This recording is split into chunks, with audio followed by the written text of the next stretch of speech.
thank you for coming to today's seminar. We have the pleasure to welcome Patrick Bossuyt, who is Professor of Clinical Epidemiology at the University of Amsterdam. And for many years, more than 10 years, he chairs the Department of Clinical Epidemiology, Biostatistics, and Bioinformatics in Amsterdam, and leads the biomarker and test evaluation research program that aims to develop and appraise methods for medical tests and biomarkers.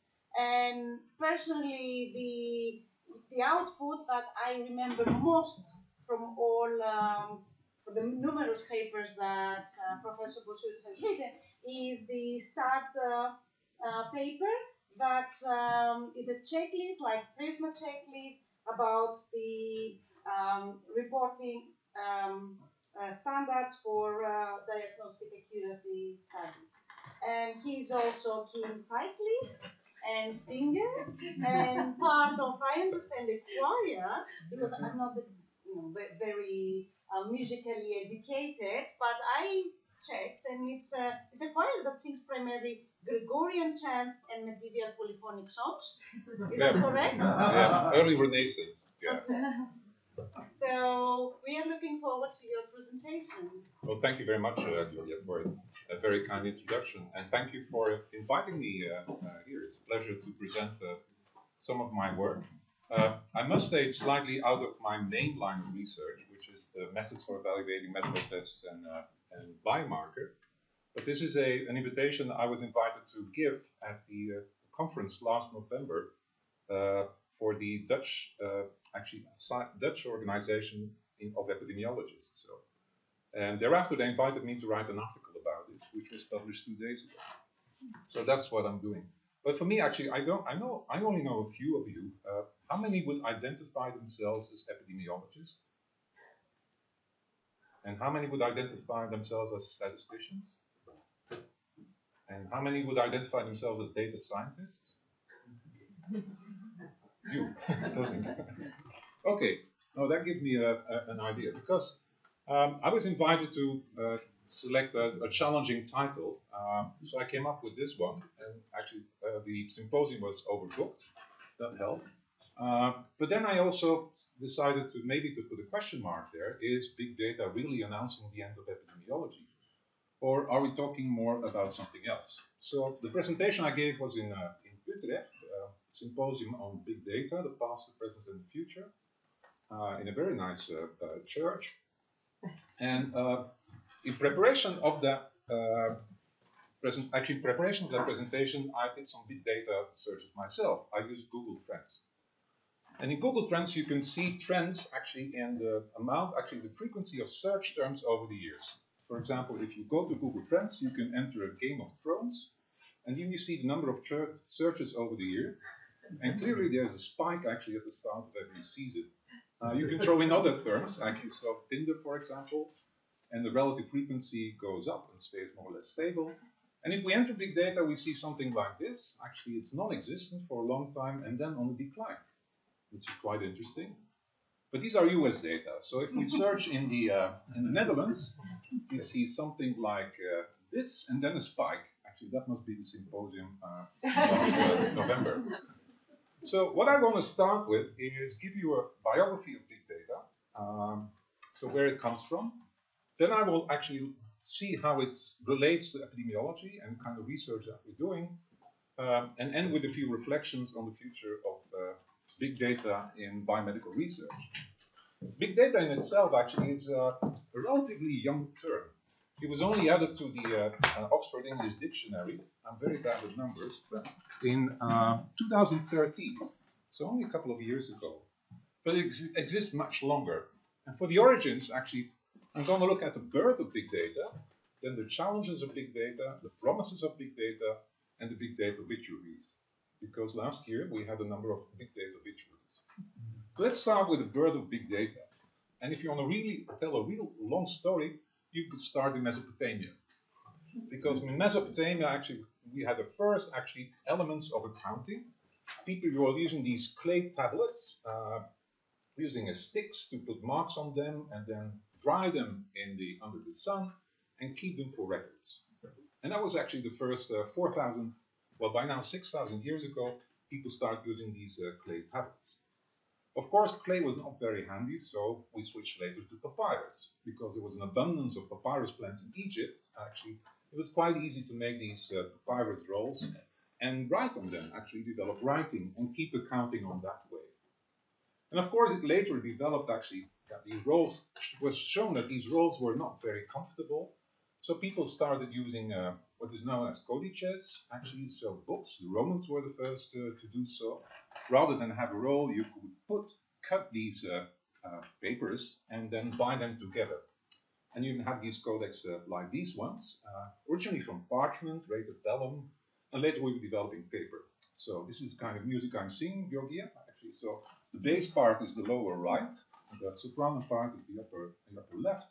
They were originally also on parchment and later on paper, and all handwritten. Because actually for a long time, actually books were handwritten. This is the name of the rose in the famous library. All of those books were handwritten and prescribed by scribes and kept in libraries like this one, or in this one, which is the original library for which the name of the Rose Library was copied on. Scribes were transcribing books. Now that went on for a long time, and at the time people believed that it was still possible to have a single library that contained all the knowledge in the world. You would need a large room, probably, but you could still fit the books in there. But then some people started counting and realized there was a problem. This is an American scholar, Fremont Ryder, and in the 1940s he started calculating and he estimated that the number of shelf space that was needed to keep all the books doubled every 16 years. And then he imagined, well, if this goes on like that, actually, so we won't have the space, the physical space to actually to work in these libraries. He said in this paper in 1945, we have to do something about them. And he was actually a smart man. He also developed a solution. He said we should start using microfilm, microfiches. And that was an invention from the 1940s and 1950s, which was, in a way, actually a solution to the problem of not enough shelf space. So let's try to make these microfilms. Maybe some of you have used them in their PhD research. Yeah, I did so as well. So, and these tiny fishes that you needed on the screens. Of course, people weren't aware that actually that digital was coming. And then in the end, actually, these tiny machines with these magnified and bit fuzzy letters actually were no longer to be used. But the problem actually still persisted.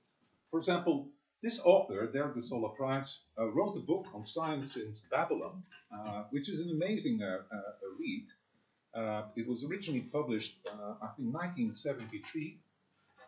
And he was already predicting that the number, actually, of science articles and science journals was not growing at a linear rate, but at an exponential rate. So, and he said, we'll have to do something about it because there's so much knowledge, actually, ever since the Industrial Revolution, this will explode in the future. And then these authors kept, actually suggested a very original solution in 1963. These are Gray and Ruston. Let me highlight it. To cope with the present information explosion, we suggest the following. No one should publish any new papers. 1, if it's not feasible, only short papers should be published. No more than 2,500 characters. If 2 is adopted, the following restriction should also apply. Only those papers should be published which delete one or more existing papers whose combined length is 2,501 characters or more. That will be a reduction of the burden on personnel selection committees. It will happen because the person's list of publication will be replaced by a single negative number denoting the net number of papers that person has deleted from the present information store. And wouldn't that be wonderful if we all adopted these rules and gradually reduced the number of published data? Unfortunately for them, actually, Gray and Ruston, that didn't happen because we had digital. And at first it seemed that shelf space was no longer an issue. We could indefinitely store information. But that came with challenges as well. For example, this gives you a feel about the amount of data that we generate. In 2019, every minute of the day, there are over 200,000 Instagram stories, 4 million videos that users watch, over 500,000 tweets every minute. over 188 million emails. I won't read it in full, but it's a massive amount of data that are generated every minute, every hour, and much of which is stored somewhere on servers around the world, not just in science, but also outside of science. So then becomes a problem, because people started using this data, but also criticizing the scholars that were relying on data. And this is the first scientific article that uses the term big data. And it's in the area of history. It's in 1984, where this author, Tilly, is comparing the old social history and the new old social history. And he's lamenting that he's saying that these historical data that historians are using are too unreliable, so that research assistants cannot be trusted with the application of ostensibly uniform rules. And the mathematical results are incomprehensible. So he's lamenting what people are using these data for research purposes. And he says, none of the big questions has actually yielded to the bludgeoning of the big data people.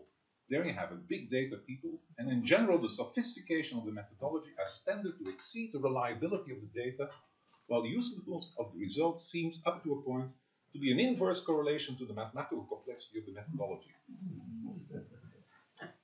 That's history in the 1979. Of course, actually, he didn't actually achieve what he wanted. People started using these data, but they also became aware of the challenges. For example, this article and points to the phenomenon in 1990 that we're now saving all the bits that are ever produced, and the kind of challenges that imposes on data analysis. So the challenge actually is, how do we how do we handle these data? How are we able to drink from the water hose, actually, as this figure shows? That was the challenge and the metaphor he used. So how can we use all that? And of course, people demanded actually solutions for storage, solutions for curation, solutions for analysis, like these authors. And the first area where this was developed was visualization. Because there, if you look at visualization data, data are generally sets are large. They tax the capacities of memory, local disk, even remote disk. We call this the problem of big data. So that's the first, actually. You have this massive growth of data, and people started realizing this is a problem. And I would argue that this is the, let me skip this, that this is the origin, is the first origin of big data. Big data is a problem, a problematic area. And if you see people nowadays using definitions of big data, usually say these data are too big to be handled by conventional methods. And the problems could be generated by volume, the variety, the velocity, and the veracity. These are typically known as the 4 V's of big data. So too high in volume to be used by conventional methods, too different in forms, actually, it's too different actually in terms of velocity. Their data are streaming, so actually it's not discrete single point, but streaming over time, like sensors or measurements in an ICU unit. They pose challenges. The variety poses a challenge. We have different pieces of content, actually wearables, wireless headphones, and that poses a challenge. So big data actually originally was seen as a problem. But then it twisted, actually. So somewhere about, well, maybe slightly about 10 years ago, that twisted. And from a problem, actually big data became a promise. And for that, we have to look at Web 2.0, because Web 2.0 actually is in a way actually a switch in the way people were looking at the World Wide Web. And rather than seeing these webs, actually massive amounts of data, as problematic, they were seen as promising. And the main person actually that's responsible for this actually invented the following claim: data is the next Intel Inside. So it's not what matters not so much for companies first and foremost, but also for researchers, is your kind of processing power, but the data that you have. So data became a promise. And actually people started developing new business models based on these massive amounts of data. And one by one, actually all the problems of volume, veracity, velocity, variety were handled. And from then on, actually this is the original article in 2005. So I said 10 years ago, I'm bad at numbers, that's 14 years ago. All the companies all around the world started investing in big data.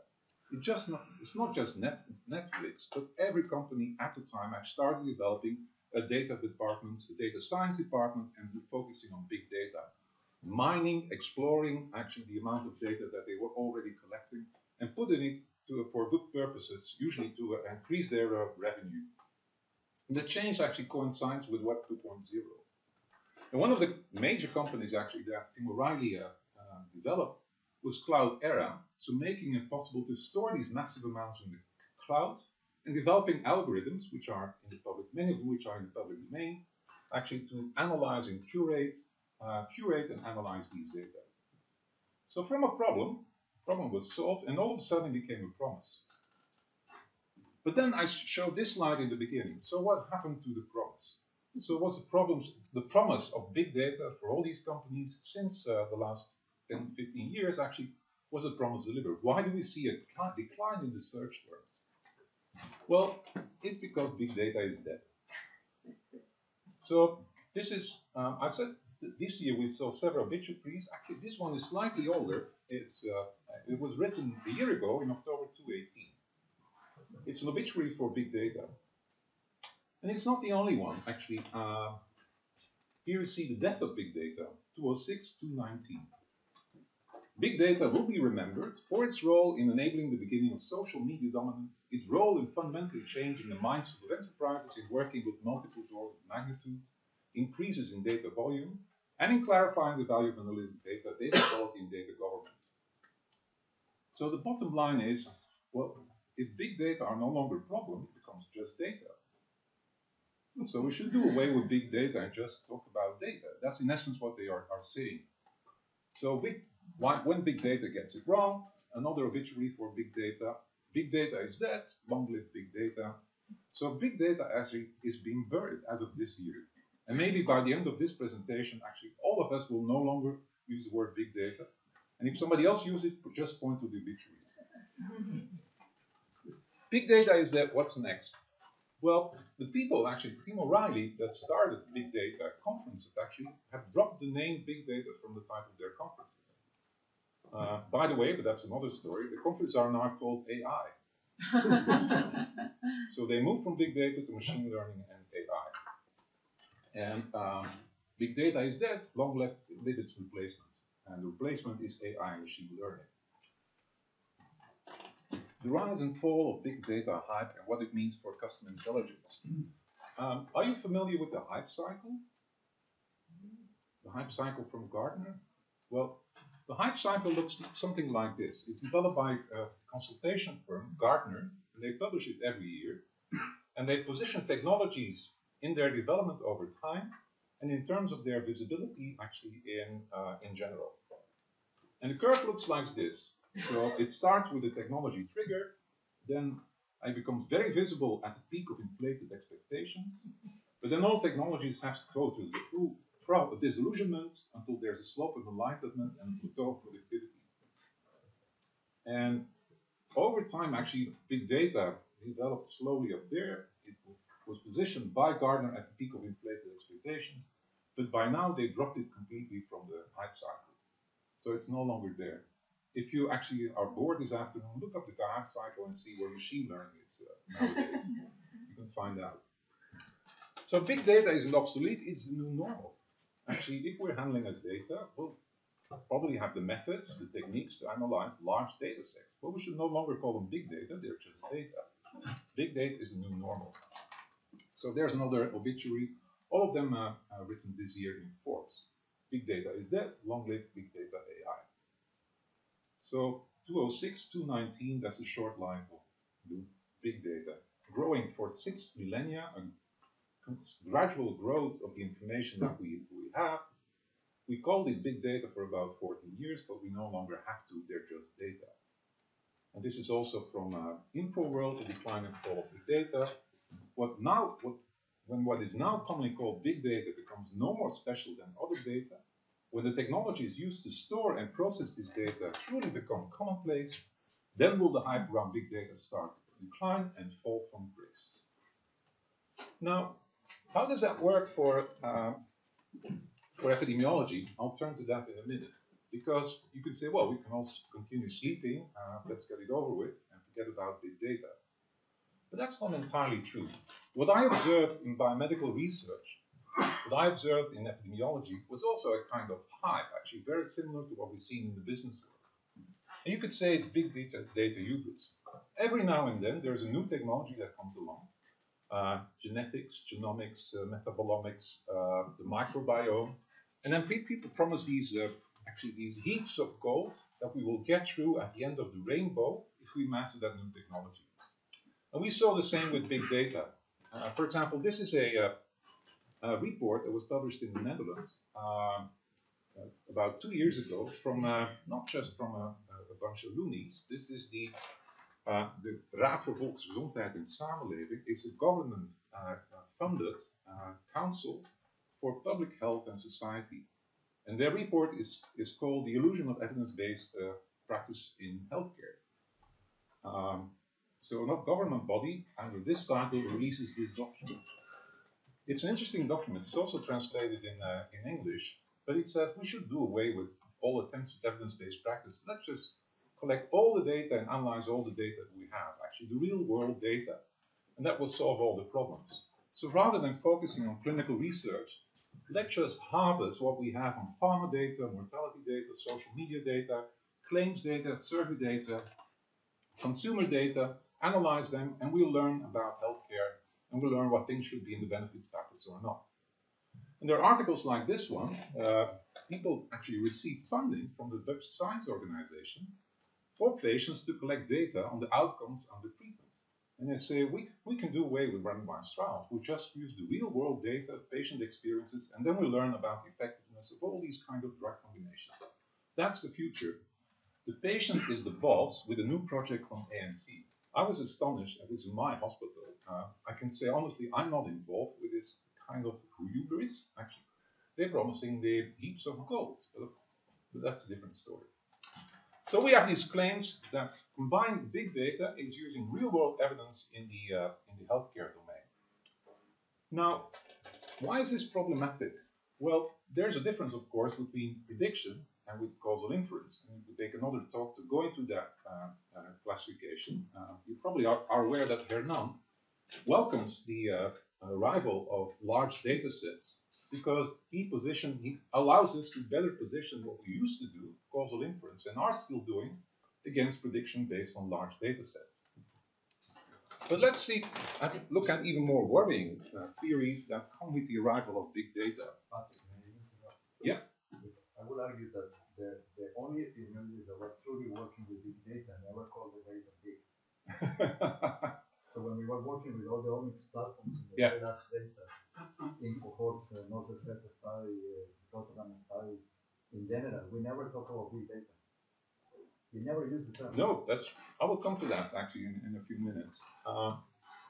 So, because what we also saw actually is the following. Some people have proclaimed that the arrival of large data set means the end of epidemiology and the end of scientific theory.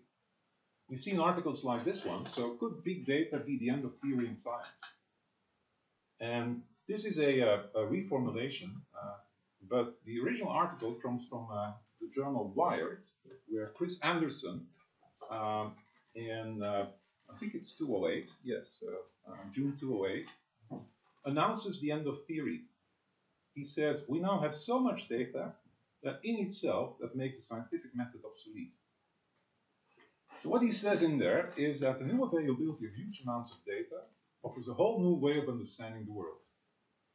Correlation supersedes causation, and science can advance even without coherent models, unified theories, or really any mechanistic explanation at all. We will just replace causation with prediction, and we're done. Well, he doesn't have too many followers in epistemology, but has a large influence actually in the, let's say, in lay press. You can find many, many references actually to his theory, rejecting traditional scientific methods and rejecting actually also traditional research. Why worry about RCTs if we can just harvest actually the actual data? So we see that big data may be buried, but the arrival of large data sets means something for myself and means something for biomedical research. It's also quite interesting to reflect for a moment, what are data?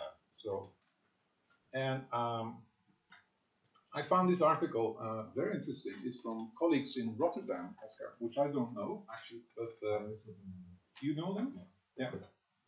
Because they looked at the conceptualizations of big data and their epistemological claims in healthcare. So they worked themselves through a lot of articles and so analyzing what are actually the claims about the existence of data and how do data actually relate to the promises that large data set holds. I can heavily recommend it because I'll just show the bottom line. For some people, actually, you could call them naive realists, data are out there, and you only need to harvest them. So, like butterflies, actually, you just have to catch the data. Collecting data, for example, is a clear metaphor. It means that you're collecting, like collecting flowers, you just go out and pick the data, and the data are already there. So that's the first, actually, claim. So data are only there, you need to capture them. The second view is somewhat, actually, well, more skeptical. It says, well, data can be illuminating, but you have to do something about it. So, and these are the people, metaphors like data mining. They are there, but you have to dig very deep in order to get the data. And like diamonds, actually, you need to polish them first because they have started shining. So data are there, but they need some work. The third metaphor, actually, for data is related, and actually it means that, well, data are there, but you have to curate them. So even polishing a little bit more and constructing them so they're not there yet. Actually, you need data scientists and other people to give meaning to the data sets. And then there are the people who read Latour and said, well, data are not just there. To call something a piece of bits and bytes data is a deliberate choice. So out of all the things that you could possibly label as data, you're always selected.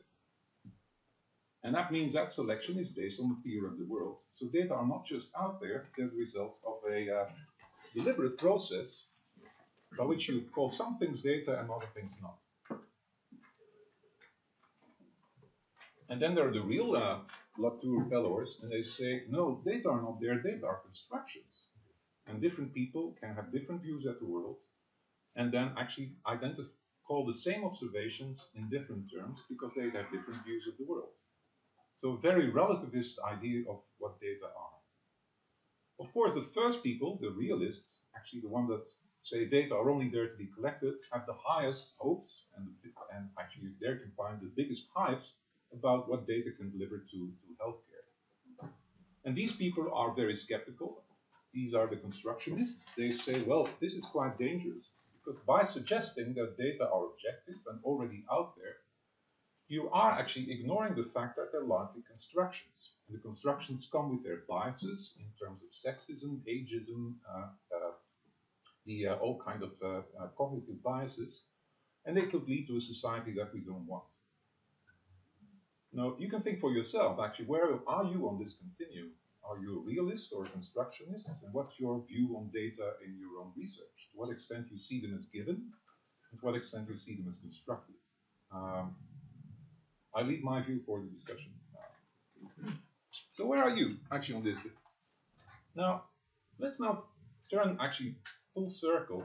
We've seen the development of big data in business. We've seen actually the burial and the obituaries of big data in the business world, where data now replaces big data. What does it mean for biomedical research? Well, in preparing this preparation, I went through my files, I went through my files, and I looked at some papers that were all published actually in the last 12 months. This is one study with a big of hype. Sepsis study reveals 4 subtypes. The study suggests why some trials miss the mark. Now, it was a paper that was, actually this is the news release, the press release in June. And it's a paper that wasn't published in a minor journal. This is JAMA. And the JAMA article talks about the derivation, validation, and potential treatment implications of novel clinical phenotypes of sepsis. And what the authors did is that they analyzed data from people with sepsis And they didn't define a study group, no. They collected data on all patients that were ever admitted to a number of hospitals in Pennsylvania. These were 12 hospitals, in total 20,000 patients. Now, I'm not going into techniques because you can argue, are these new techniques or old techniques? But they used data clustering methods to develop 4 different phenotypes based on these 20 patients. So it's a kind of descriptive analysis. But what is very interesting, it's not just a sample, it's all 20,000 patients in 12 hospitals. And I see it more and more that people are not just collecting a set of prescriptions, for example. No, they're analyzing all prescriptions in a given period in, for example, in major cities in the Netherlands. Large data sets. This article, by the way, never uses the word big data. They just analyze 20,000 patient records. Well, this is how we used to collect data long time ago. This is one of the first questionnaires in the nurses' health study. And as you see, the nurses were allowed to, invited to indicate their month, day, and year of birth, the age, all these other variables, and to tick the boxes. And then somebody was entering them into a computer. And my first pieces of analysis, I had to analyze such data by using punch cards. Actually, you use punch cards? No, my dad did. He used to bring them home. Yeah. It's scrap paper. A scrap paper. Yeah. Well, I went to university in the late 1970s, 1980s. So the study starts in 1975. Yeah. So my statistics courses, I had to punch cards and then bring them to a card reader and then to wait for the analysis of variance results to come out of the line print. That was, yeah. So by now, actually, it's obviously different, actually, with the amounts of data that we have. Let's look at another study. This is another paper that appeared in this spring, and the press release, morning people may have a low risk of breast cancer. By the way, one of my hobbies is to look at spin in research articles, because doesn't this suggest that you should get up actually earlier in the morning if you want to lower your risk of breast cancer? So don't lie in bed actually lazy until 9 o'clock. No, 6 o'clock early rise, you will lower your breast cancer risk as well. I was invited to write a commentary for this for the Dutch Journal of Medicine because it relies on the results of the UK biobank. How many patients actually are in the UK biobank? Yeah, 500,000. Patients or persons? Persons, good. Sorry, bias. Thank you. No, they're persons. A number of them patients. So that's my bias. They're patients. Yeah, they're future patients. Future So this group from Bristol with Deb Lawler and George Davis Smith used Mendelian randomization to investigate causal relations between sleep traits and the risk of breast cancer. And it's a fascinating and rather complex study, but look at the journal it was published in. This is BMJ, British Medical Journal. And in short, they used data from UK Biobank, 500,000 participants. They use other pieces of information. And what they basically did, actually I don't have the detailed slides, is they developed a polygenic risk score for sleep patterns.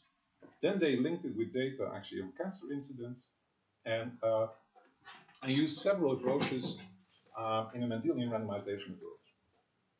This is the new normal actually. So 500,000 records, a large scale. The paper doesn't discuss big data. It doesn't use the term, but these are very large data sets in a mainstream clinical journal. One more example. This is JAMA Open. This is deep learning to assess long-term mortality from chest radiographs. What these authors did is they used data from one of the screening trials, actually that was done in the Netherlands.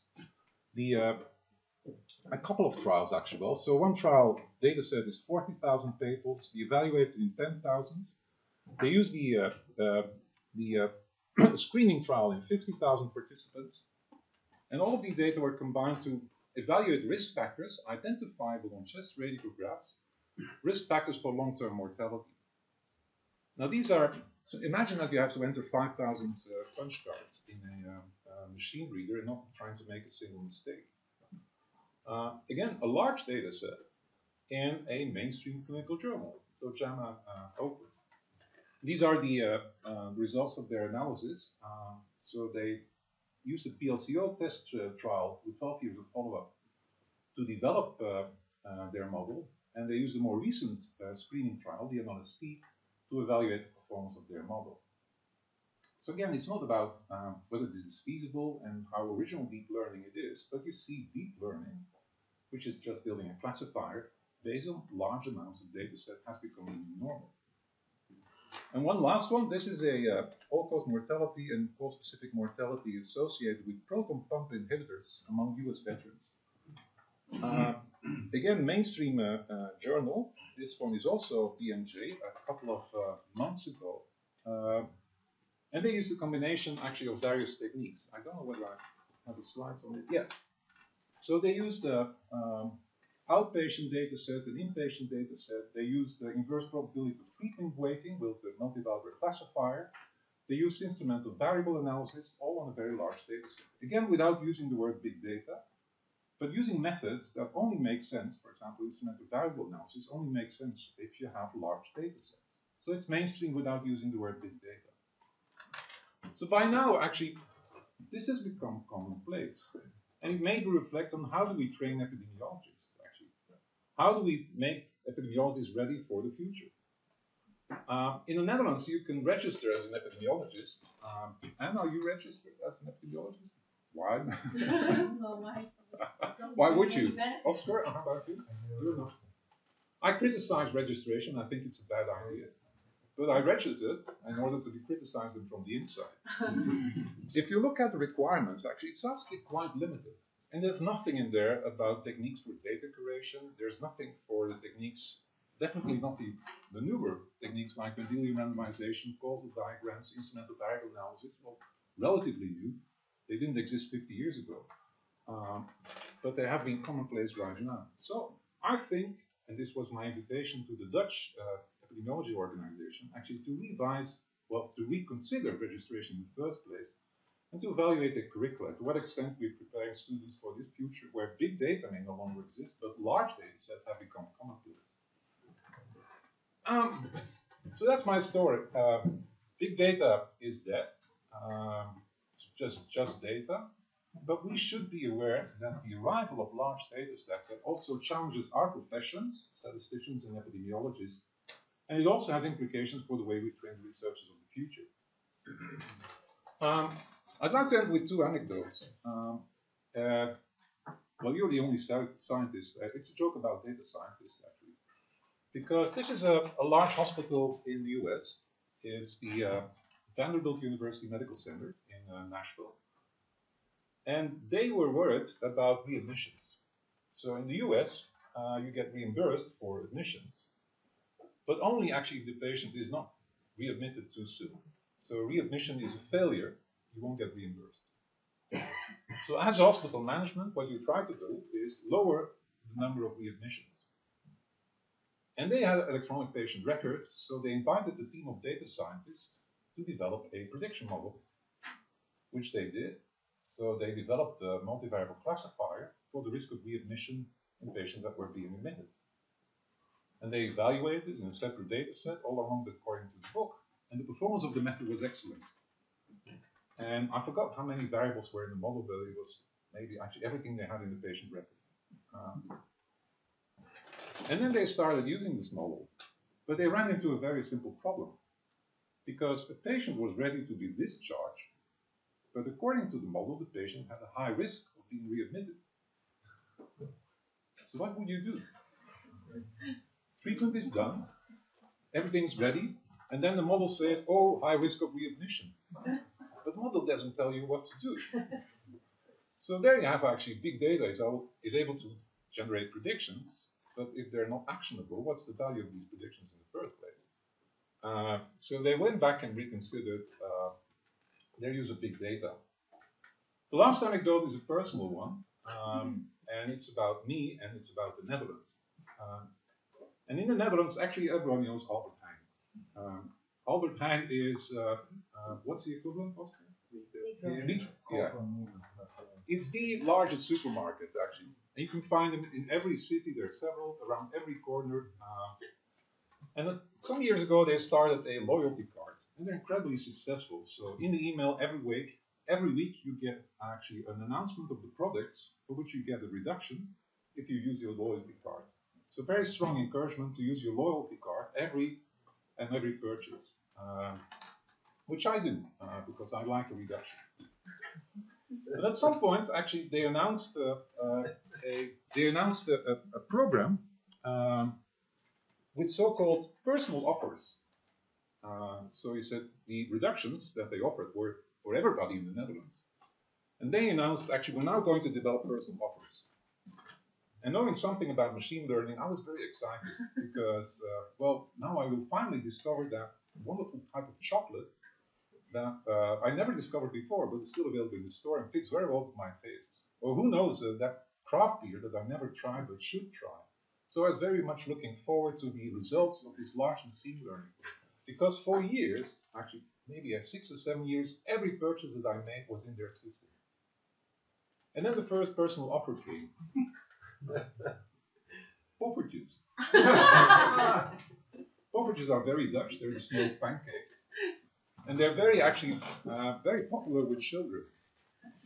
But my youngest is 24. So he is way past the age of buying poffertjes. So yes, I never bought poffertjes before, but why should I? So it showed me the failure of big data coming up with recommendations in personal offers. So, yeah, or too high expectations, maybe that's one. So is big data actually announcing the end of epidemiology? No, I think Anderson had it wrong with the end of theory and the epistemological claims of big data. We still need official methods, but the arrival of large data sets actually puts challenges to our professions. So no, I think what we see is epidemiology and the demise of big data. So big data are no longer unusual, they're just data, and we need new methods. With that, I'd like to thank you for your attention. I'm happy to answer questions. And I will make my slides available as a handout so you can look up the references. Thanks very much.